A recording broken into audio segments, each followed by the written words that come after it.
মা হয়েছে খুশ করবেন কিনা? এইটা কোনো কথা? সাংবাদিকের এমন প্রশ্নে যেখানে অপু বিশ্বাসের ছুটে গেল ঘাম, সেখানে বিশ্বকাপের মঞ্চে বাংলাদেশের নাম উজ্জ্বল করা কে এই সঞ্জয় অ্যান্ড ক্রিকেটার নাইমকে কেন হেনস্থা করা হলো, আসলে কি হয়েছিল? এখন দেশের এমন সব শকিং অ্যান্ড ইন্টারেস্টিং খবর নিয়ে থাকছে আজকের গসিপ, সো শুরু করা যাক। ওয়েল, তো প্রথমে আসি অপু বিশ্বাসের কাছে। গতকাল একটা ইভেন্টে অপু বিশ্বাসকে তো বেশ গ্ল্যামারাস অ্যান্ড কনফিডেন্স লাগছিল, কিন্তু হঠাৎ করে একটা নারী সাংবাদিক তাকে এমন একটা উটপাটাং প্রশ্ন করে বসলো যে অপুর জাস্ট চুপ করে থাকা ছাড়া আর কোনো উপায় ছিল না।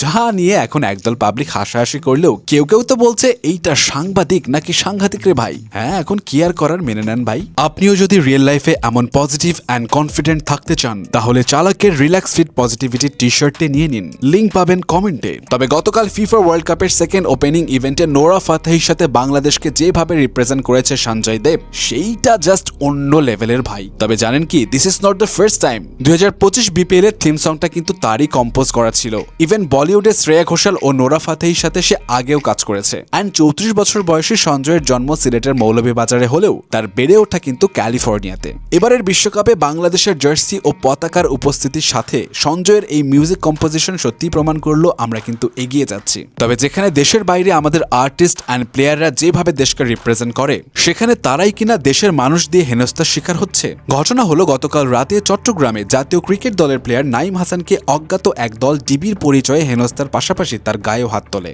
যে ঘটনায় সে মানসিকভাবে এতটাই ভেঙে পড়েছে যে